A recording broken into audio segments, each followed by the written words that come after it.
In this episode of the VC Files, we go into the unexpected and discover that a brand that may seem so classic and so sober has some truly drunk moments, and we're here for all of them.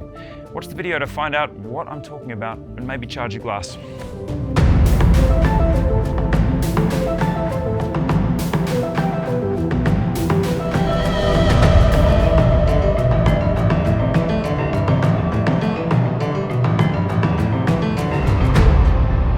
Welcome back to the VC Files, where my two companions and I go into the Vacheron Constantin archives and explore themes that are sometimes deeply unexpected. Did you like that? We're talking unexpected. We are. We're talking unexpected today. Do you know what has been unexpected for me this morning? No. Is this shoe sock combo that you've pulled out today, Christian? Yeah, very much. Now that's naughty. But That's naughty. That's the topic was unexpected, so yeah, that was the idea. My unexpected thing from today is Justin and I are appearing together, though unplanned, at the hotel gym. Oh, God. And I get a ping on my phone, and it is from Christian Selmoni with a song recommendation that I then loop up for the whole workout. So we listen to Thundercat and Willow for amazing. 30 minutes. So let's talk about the magic of Thundercat. Favorite collaboration by Thundercat? Yeah, Thundercat, amazing musician, bass player, Yep. son of a drummer, famous drummer, playing in jazz with Marcus Miller and some others. And of course, he has been also the bass player of Kendrick Lamar. Yes. It was a good start to the day, and I think we've all been looking forward to this episode. Amazing. Christian, why? Because you keep asking, are we doing the unexpected one next? Are we doing it next? Why are you so excited? So it's always great fun for me, you know, when you have decided the subject of unexpected. So I said to myself, okay, why not, you know, pick some watches from a private collection which are unexpected and a very different one from the others. So it's a very short selection, 5 watches, and let's go and start to discuss about. It legitimately might be one of my favorite aspects of the Vacheron story. It's genuinely one of the things that I think of more often than not when I think of the brand, is that sense that you've got real classicism. Yep. That's what people think of straight away. And then genuinely there's this sense, what have they done with that? What are they thinking about bringing that in? Whether it's a complication or whether it's a piece of design, a piece of métier d'art. And I love the fact as well you've curated just these watches because you had the choice of so many. Sure. The curation is so exciting. So You were trying to talk to me before. I said, Andrew, look at this. And I said, stop, please, stop. Very true. For the love of God. Okay, so No pre-talking is going to be on my tombstone as you stand around. No pre-talking. Let's get into it. What have you got today? yeah, okay, so Break this ice. let's start, I think, with something which I love very much. This very special timepiece from 1929. So this is a lady's timepiece, right? And do you know what it is, right? this is a purse watch. I got it, yeah. And Taverners used to be a big sort of name on most dials. I have not seen many Vacheron dials before. Van Cleef had a few as well. Yeah, true. Over the years. But basically, it's a beautiful thing that typically has this sort of inlay, enamel inlay, or lacquered. This is enamel. And the push pieces, they are all made of coral. Coral, so that's the colorway. I mean, the color is absolutely stonking. And I guess so a woman would have had this in the purse and pull it out. It was in a purse or in a bag, and I think it was a super sophisticated to have the time, you know. And of course, if you flip it like that, you could put it on your table. You did that without even touching it. Yeah. No. The mechanics of it are just remarkable. I mean, just the engineering is insane. Look at that. The movement, That's beautiful. I would say it's a 1.5 millimeter or less than 2 millimeter thick. It's just phenomenal. Yeah, I love these watches. It's a bit a shame that we don't do anymore this kind of watches. They might come back. They are so precious, so delicate, so exceptional. I love them. And so it's a hand-wound caliber, of course. Absolutely tiny caliber. And this one is co-signed. So this is Vacheron Constantin at 12. And with the retailer in Biarritz. And Biarritz. Yeah, France. It is Biarritz. It Yes. is. It is Bassi. Absolutely. Bassi in Biarritz.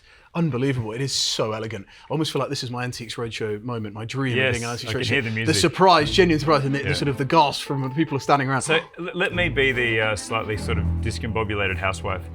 Justin, I found this in my father's drawer and he passed away. What do you think is the estimate for the this estimate. piece? I don't know. I'm But the obviously reality German is, or... but you're not selling it, of course, and that's the funny thing. No one ever. They always hear the number. Well, it's okay. It's staying in the family. Yeah. Next minute you see it up for auction a week later. no, tell me. Maybe I should ask Christian this question. I might be wrong, but I would say I would give you an auction estimate in today's market Okay. of £2,000 to £5,000. £2,000 to £5,000. Okay. £2,500 to £5,000. Fair enough. Which is not exactly bargain. reflecting the value of this timepiece. Yeah. No. Totally agree. Yeah. Totally That's a undercooked shame, yeah. entirely. Yeah. Absolutely undercooked.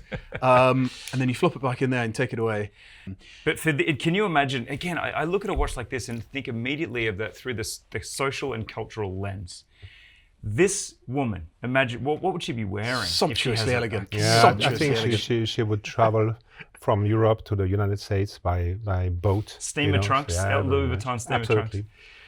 Don't forget though, the thing is that it was sort of frowned upon in the early years for women to actually have a watch. Certainly not a wristwatch, but they wristlet. featured as sort of cocktail, more sort of jewelry focused. And Vacheron in its archive have bracelets, beautiful large golden bracelets that have them from the 40s. 40s that hidden Yeah, watches. secret watches. Yeah. And this is an extension of that, in Yeah, the very sense much. that it was still not obvious and clear, wrongfully. Now we look back on, but wrongfully that women didn't have the right They had necessarily to. ways of telling the time, Yeah. but again, in this, I've really been thinking about that social circuit and that moment of reveal, the first time this particular mechanic was used, and the gasp in that circle, and the women that have other more obvious secret watches would just be like, I'm not even going to show mine. But you know what? If I had a watch like I would wear it personally. Yeah. Seriously. Look at the way that works It's with what so you're wearing today. sophisticated. It's so chic, sophisticated. Unexpected, and so Truly unexpected. Listen, imagine we are together somewhere with friends, and I have that watch in my pocket, and I put it on the table, like that. And guess what it is? So nobody would ever think that this is a Vacheron Constantin timepiece, right? Yep. Something we should consider.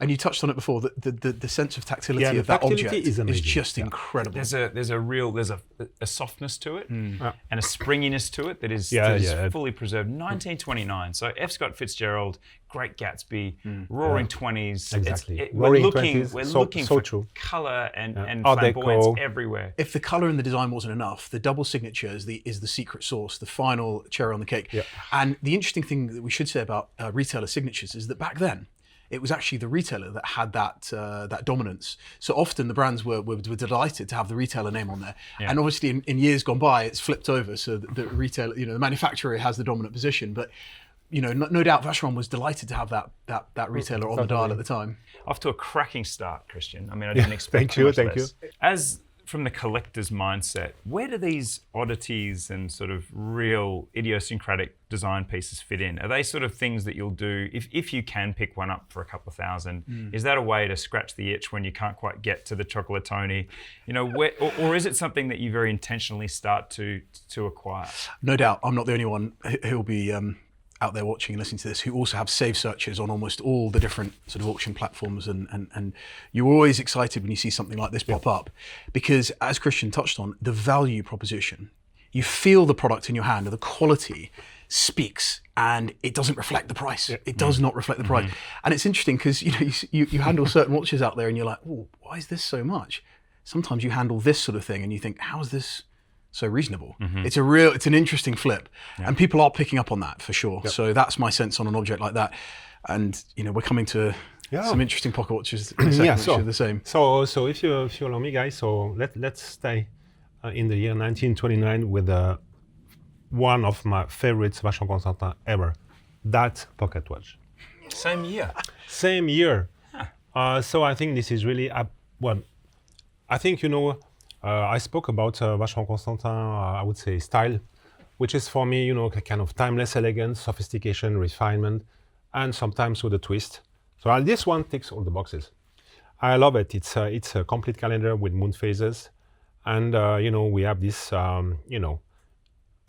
this dial design which is really unique, and I love it absolutely. I think it's so pure, so nice, so delicate. Where's the unexpected in that? Vacheron does I would say the fact that we have, let's say, how can I say that? I would say you don't have the hands which are in the middle of the dial. So you have a subdial for hours and minutes, which is oval in a round case, Do that into the mic. and you have that you have into the day and the months, which are in windows, which are at the opposite one from the other, and you have the moon phase at 6 o'clock. So I think it's absolutely superb. And it's two-tone as well. And it's a two-tone, thank you, sir. It's white and so yellow. elegant. Wow, fantastic. I've got to say, for me, it's that sort of elliptical Yes. dial, which just is so unusual. You just don't see them. And these tiny windows, they're so tiny. And on the contrary of most of the watches, the two windows, they are not one close to the other one. No. But they are separated. So I think it adds a bit twist to this timepiece. I mean, the moon phase is a piece of art, and then the logo is so small. Yeah. I personally love seeing brands now using smaller logos. Whenever you see a small logo, it's just it doesn't need to be big and bold and everywhere. This is that refinement. I think It's Christian the talked about. confidence. Yeah. Can I say, Please. do you give this a high unexpected rating, Justin? I would just say immediately I'm drawn to it because it's unusual, and I think it comes down to the dial layout, and as a result, the movement and the architecture of the movement that needed to be such to make that work. Yeah, totally. Probably not. I must confess, probably not as unexpected as this. And if you'd allow me to then pick up this, guys, because this does for me. You wanted that to be next. I legit thought Christian was going to lead in and say this. This is unexpected. This is unexpected. 1931. 1931. 1931. We're staying. So this is the ancestor of, guys, Métiers tribute to the quest of time. Exactly. So anyone who saw last year's launch at the Louvre, yes, that timepiece. you saw the giant clock, which was just extraordinary. But then the watch that accompanied that clock, the launch last year in Paris, was a watch for the wrist, effectively. For the wrist, I've never seen this in the hand. Yeah. Like the one with the hands. The double inspiration retrograde. comes directly from this timepiece. Yeah, that's why. The penny just dropped. Okay, Justin, hand it over. And talk to us about who this was made for and the inspiration behind this particular piece. Well, actually, we call these watches bras en l'air, arms in the air, and they are very unexpected way to tell you the time. Have a look. So we made several of these watches during the 30s. What is really funny, sometimes I would say the figures at the center of the dial can be a bit naive. Like this one is a fakir, right? But we have a dracar, we have a dancer. A fakir. A fakir. Fakir. Huh? What actually is that? Sorry, I'm nodding like I know, but I actually genuinely know. So in French, what is fakir? Fakir is a French word which comes from Arabic, which says a guy who is a kind of magician. Okay, so actually we made quite a few of these watches during the 30s. And we call them bras en l'air, arms in the air. And I love very much these watches because the figure at the center, sometimes it's a quite of naive inspiration or exotic.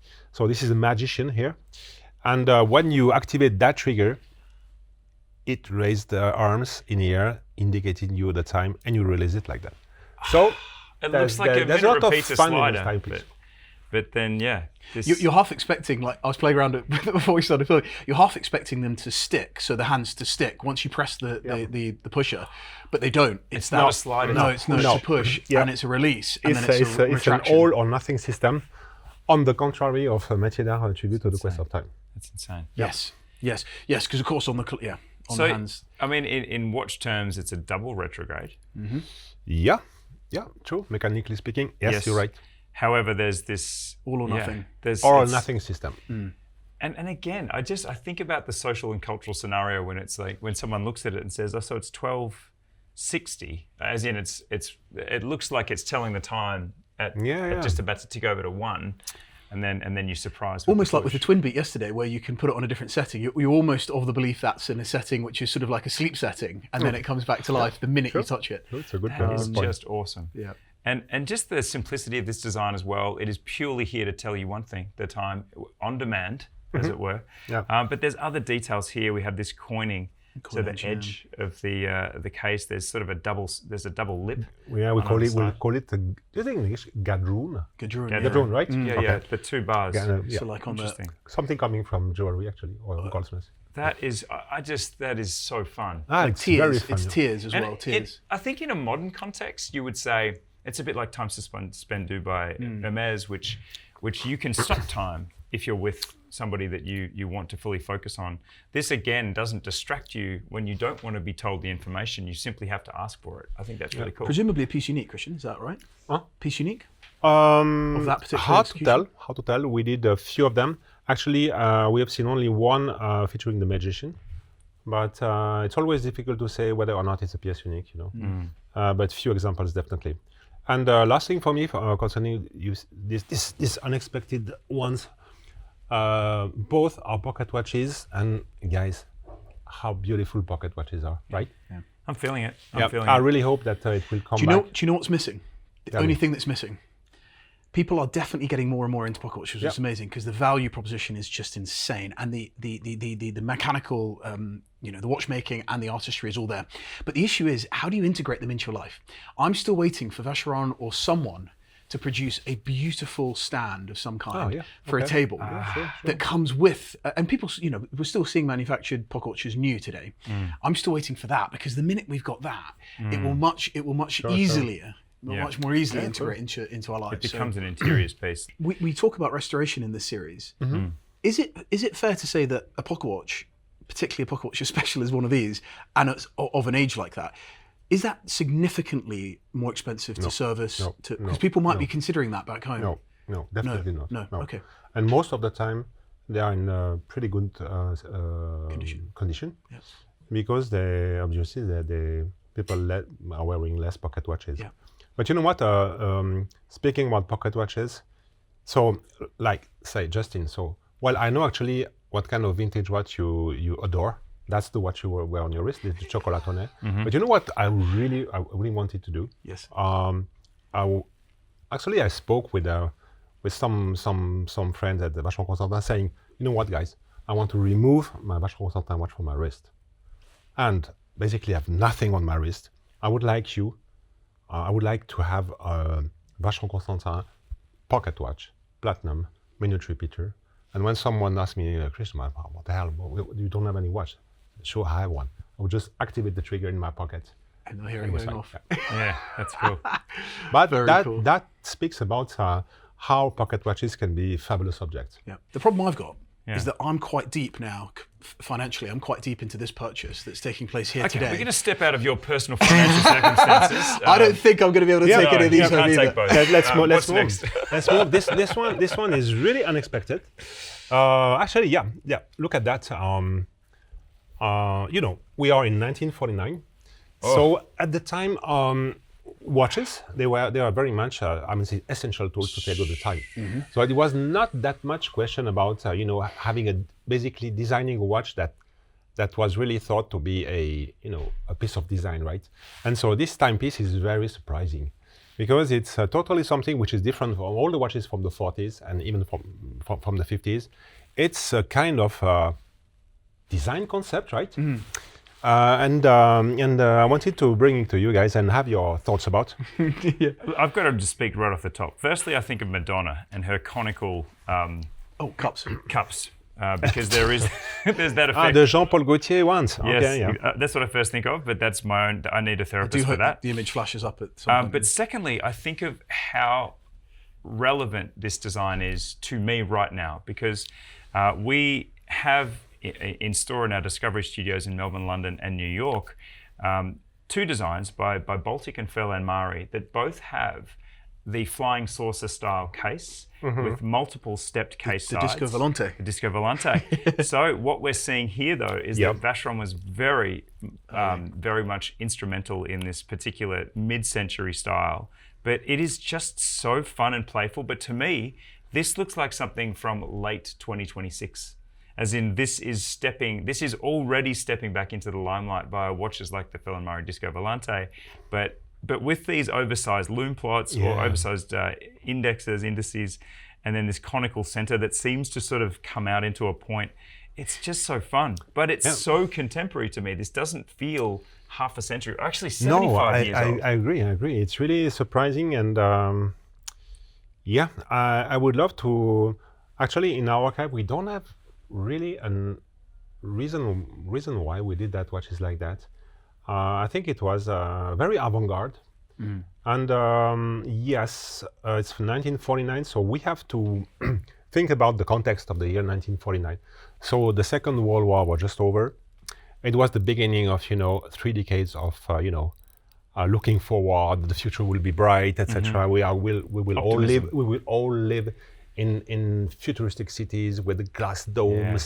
And cars will be flying. I think it's reflecting a bit this. Still devastated. This optimism. Optimism. Yeah. That this is what I see when I look at this one. I'd love to have been in the room when this was presented to get everyone's reaction, because the logo goes like this.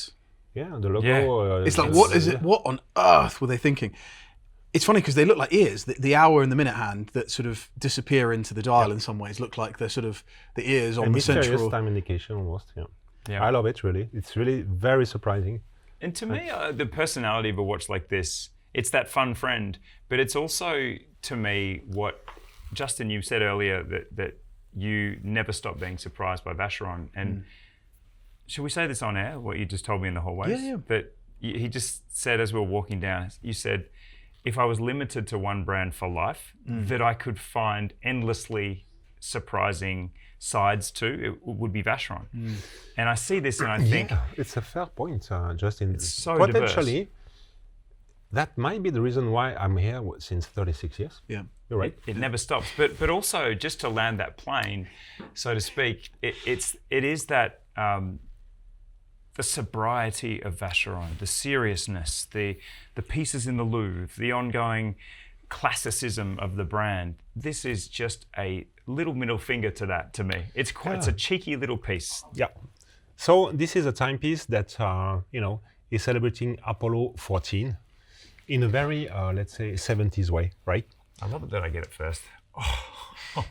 This looks like some Russian propaganda. Yeah, for the space it's program. very surprising. Yeah. Love Okay. this.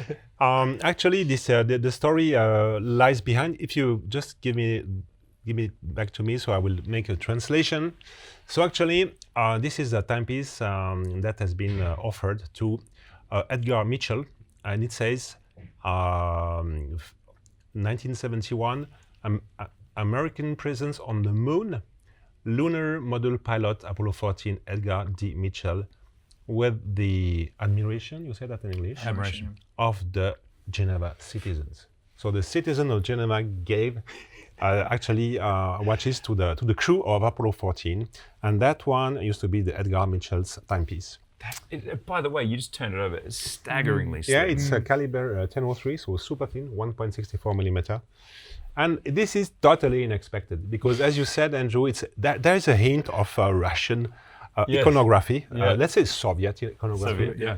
And but the watch is really surprising. Yeah. With full respect, it's kind of tacky in a way that I can get behind because it speaks to the graphic design of the era. Is it lacquer? It is lacquer. Lacquer, so, yeah. It's not enamel, it's lacquer. And so you've got a round case, but you then got again this sort of oval shape icon in the middle. This opal, I love it. Like Apollo a medallion. A medallion, and then you've got the name. You've got the name there at the bottom. No, it's a super interesting. It looks a bit like.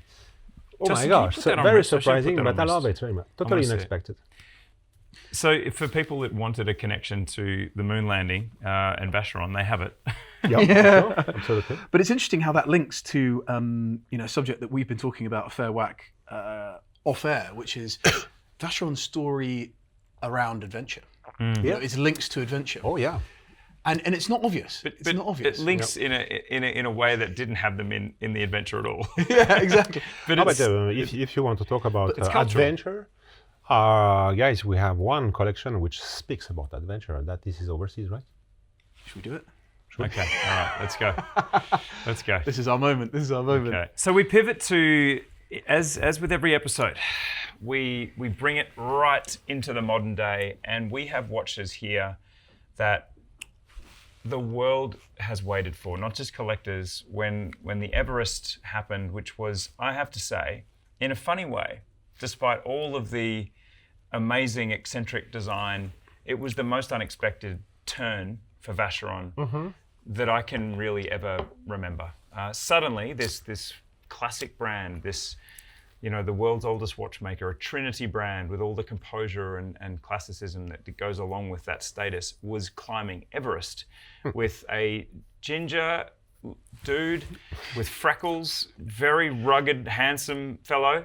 Again, not an ambassador type. His hair was all messed up, and he was taking a picture down the barrel of the advertisement. And I was just thinking, I don't understand what is happening here, but I'm tingling. I think this is, and I needed to have it explained. And Justin, I bring you in right now as someone you've pressed the flesh with Corey Richards. Yeah.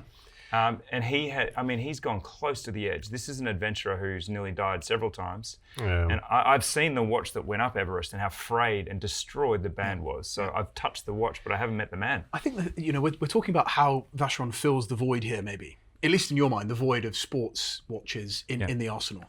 And, we've got the 222, from the 70s. We then got 1996. We got the first generation overseas, which was the first move, into a sports watch, a watch that you'd wear yachting, you'd wear on the beach, you'd wear diving if you were lucky enough to be on holiday with the family. Do you agree, though? Again, controversial, but I just don't see the overseas as a sports watch.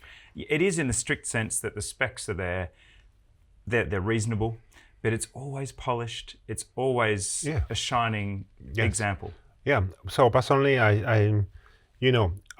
I had to summarize the 222 that you wear on your wrist, I would say it's elegant, sporty, or elegant timepiece with a sporty accent. It's a sporty aesthetic. I think the overseas one is a well-balanced, elegant, sport elegant timepiece. I think the second generation of overseas went much more sportier.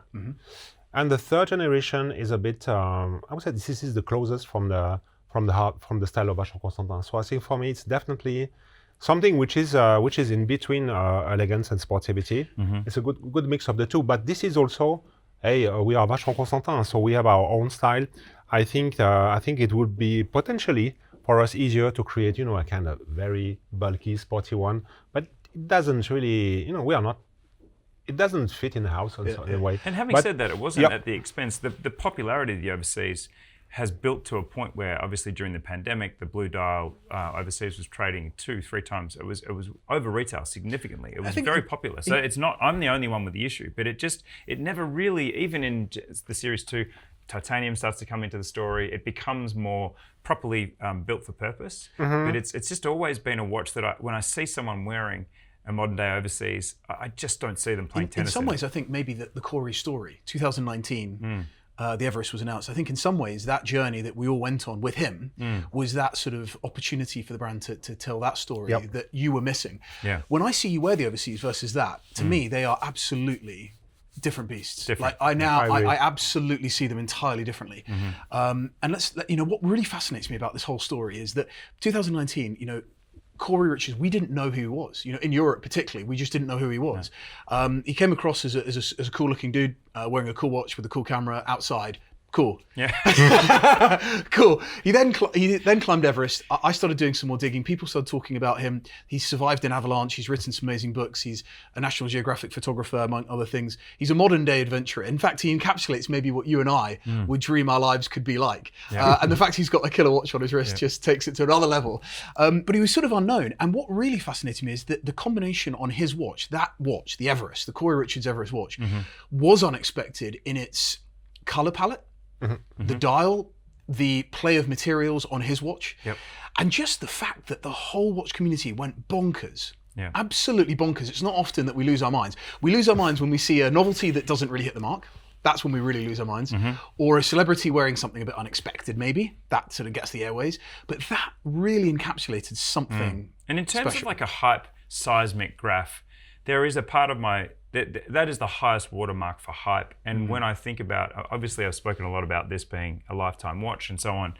There's only one other that if someone ever said to me, I will trade you my dual time Everest, not the chronograph, the dual time Everest for that, that would just immediately have me on the rack of torture because it is, I feel that it's something about that incongruity of Vacheron, Everest, titanium, everything about it. I see what you mean. It just put a fire in me that has never gone out, and now Yeah, so now we introduce The viewers are just overseas, like, for God's sake, you've tortured us with a tray of new overseas.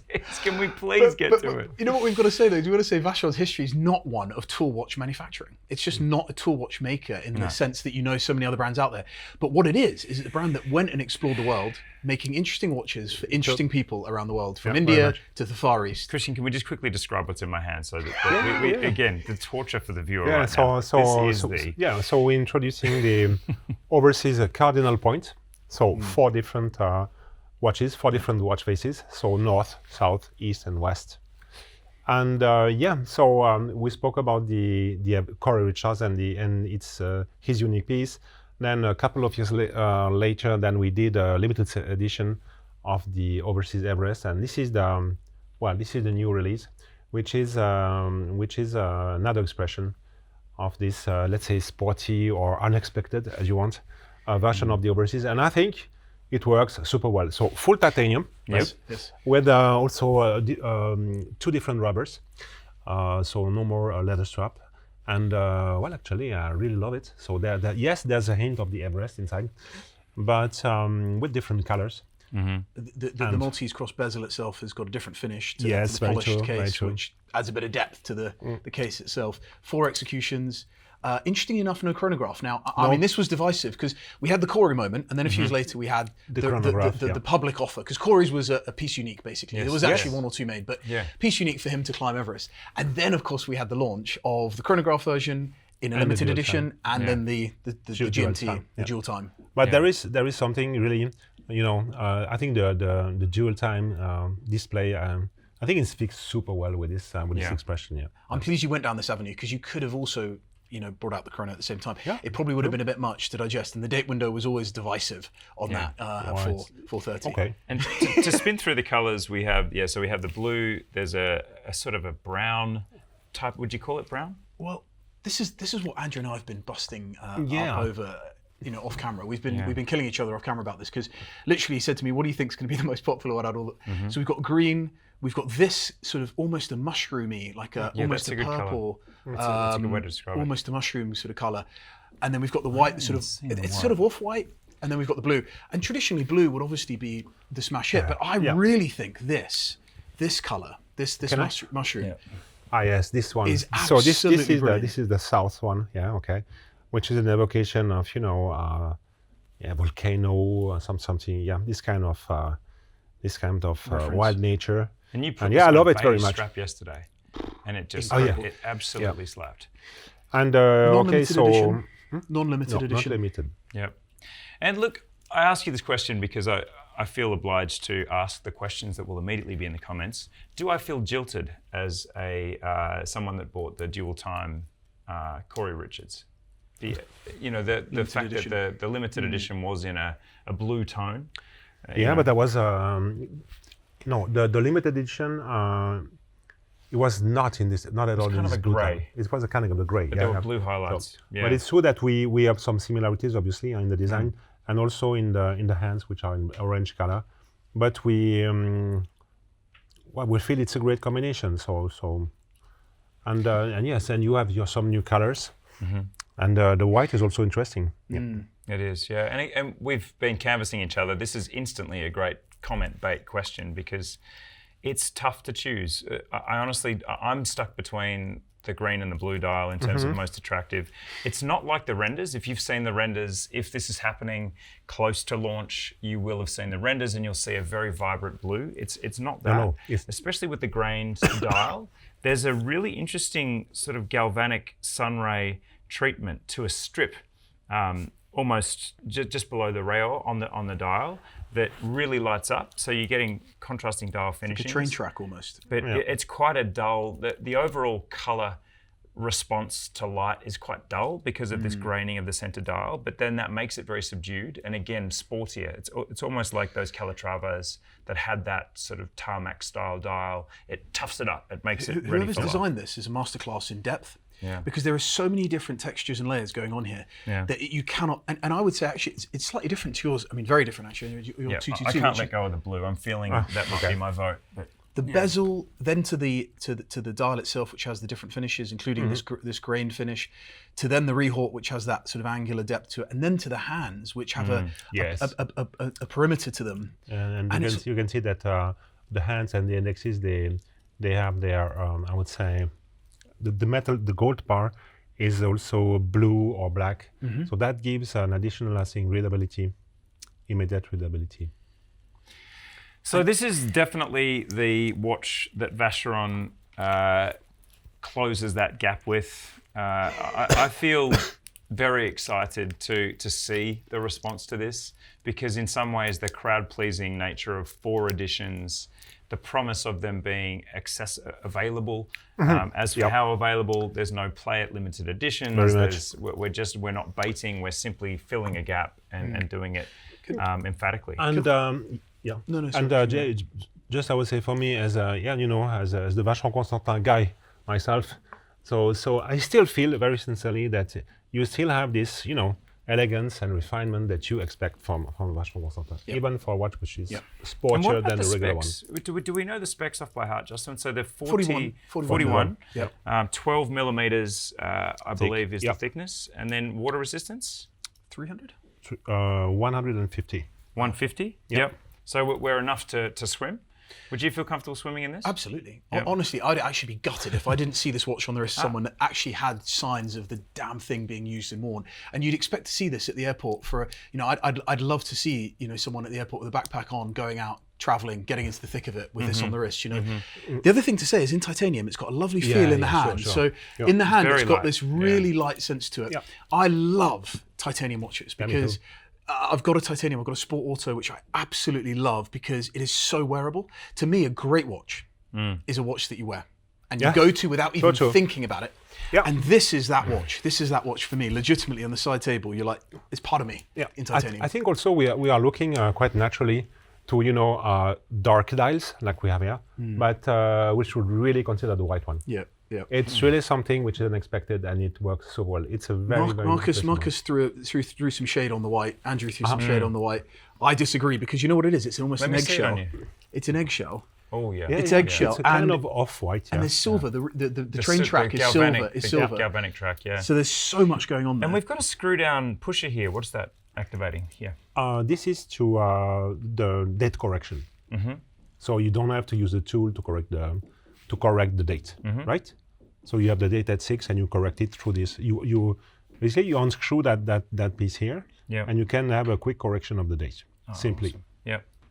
And that's got that screw down as well, which again gives you a bit of security around the ingress of water. Especially when you have 150 meters of water resistance, so that is important to have a screw down crown. Yes. I mean, honestly, Andrew, you've got it. Like, if this doesn't satisfy, your need for that rugged. But there was Justin. You're related to this. Please. I know that this is a collector thing, and I occasionally do have collector moments, and I just felt tremendous sort of sadness when I saw this collection because I thought, how will I possibly steer this one through the big sticks as a purchase? It takes so much maneuvering, Justin. You've done several podcast episodes about how much you have to restrain the pain of having to make these things happen. But it is. I immediately just thought, I hope it's not as good as it looks, and it's very different to how it looks. In fact, I was actually, I'm amazed at the disjuncture between press materials and reality because it truly, someone's saturated those colors. They're not those tones. They're much more muted tones. So initially I thought, oh good, I don't actually want it as much as I thought. But then, I've had a day with them now and this really does scratch that itch. I mean, imagine this as a 2-watch collection, I'm a sporty watch person. I was actually going to say... One of them is 100% the dress sports watch that will go with everything. To me, it's a 3-watch lineup there. That's your 3-watch. And then this is your actual character. Because that covers all bases. Because you need a dress watch. Any collection needs a dress watch, and any collection needs a screw-down crown sports watch, preferably in titanium. Yes. Honest to God, I say this as someone who's spent a lot of money, way too much money that I should have on watches over the years, made loads of mistakes, and a titanium sports watch is absolutely essential. And I just think if you're in the market, if you're fortunate enough to be in the market for this type of watch, then this you're not going to be let down by it. You're really not. So Andrew, so if we consider the different dial color, which one is your favorite so far? Yeah. Right now. In this moment, Yeah. while I appreciate that the blue will 100% be the most popular and the crowd pleaser, I'm simply not getting past the green. This one, for me, in green, is enough of a step away from the 222. Yep. And it's look at what you're wearing and look at what we're you've wearing. not taken the mushroom off. No, You've not that's taken yeah, and I'm not in sales. Absolutely not. I'm not in sales. But the watch that you No. put on your wrist that you can't take off, No. that's the watch you buy. That's the Justin, watch you end can up have buying. it back. That's why this Cioccolatone hasn't come off the wrist this morning. This plus the Cioccolatone, this is just leaning into those autumn tones. But no, for There's me, yours, the green. there's yours, that's so the green. let's That's pick the our green. weapon, because I think I might be alone in choosing this. However, please, listen to me. Listen to me. This is not the green you see on the press kit. is This is heaven. not the This green is- you see on the renders. this is This different. is Yeah, I love almost it. a brown green. This is like an autumn leaf. Forget that about has the green. Turned to brown. Forget about the green. It's lovely, but it's not green as you know it. Forget about the green. It's proper military green. Mine so far, I promise you guys, Is the white. I love the white. Yeah. I love the white because this is the most unexpected, right? So you don't associate very much, you know, with a sporty watch, The- a white dial, but it's so crisp. It's so wow. It is really strong. I love it. Let's not forget the I think it's called the hazelnut dial, the sort of brown dial that was yes. in the We Gen talked about that 3 yesterday. yeah. time only. That is a really desirable yeah. piece. When it was launched, I gather not the most popular, but it's become very No, very no, no. It collectible. was. I think it was a bit early to launch it, but Ahead of its time. the brand was. Is that a super nice. reference to it? I think so. I think so. That's what I'm looking at. And I'm I'm not thinking. asking you. You had no part in the ideation, Justin. I love how you I just just answered that. that's why I said it, because I just feel that's why I'm getting. That's the vibe I'm getting from it. Yeah. But it's much darker. Much. Yeah. The other one that Sure. had a sand No, blast, it's very much sunray espresso or finish. coffee color. Yeah. But this one is very different. Yeah. And also, You're going white. So we actually Yeah, haven't I'm had going to white, we haven't definitely. had to settle this with an arm Definitely, wrestle. I'm going white. And we're leaving the absolute crowd pleaser. The blue is absolutely gorgeous, and it's the one I reached for first this morning to film. I'm a Justin, s- what I'm- are you I'm- doing? I'm a This basic. should not be allowed. I'm a basic man. I'm a basic man. But when they say that the quick change is quick change, it's damn quick change, and that's how quick it can be. Oh. And I'm partial in summer, I must admit, to a punchy coloured strap. Hmm. And I reckon, look, there's a few options. I think there's 3 or 4 options at the moment. Yeah, they're actually, all you know rubber. what? That brings back to me. Obviously, that is. I'm thinking Patek. I'm thinking the Aquanaut, and I'm thinking I have the same juices flowing when I see Patek do really successful, colourful sports watches like this. So that is not a wild idea, Justin. That's quite cool. And I reckon there'll be more and more colours down the line, is my sense. Yeah. Because this will become a big market for Vacheron. And for all of us out there, we will end up having a box of different coloured straps, I'm sure. Preparing a watch for Andrew. Thank you. That's a rubber, but it's got That's a contrasting rubber, yeah. stitching. I thought this was sailcloth. No, that's a rubber. Yeah. Because it's got the, really yeah, cool. it's a stitched rubber. That's Yeah. really interesting. So look, we're ending basically in a complete schmozzle here because we're just doing what I bet you're watching, thinking I wish I was there with these guys doing this, because this is true joy. The overseas in titanium, a full collection. It's game on. It's hole filled. It's Andrew extinguished. My one argument is extinguished. Though I'm still proud of myself for jumping into that love fest and just raining on everyone. However, I do have a sunny day to finish with. This is exciting, gentlemen.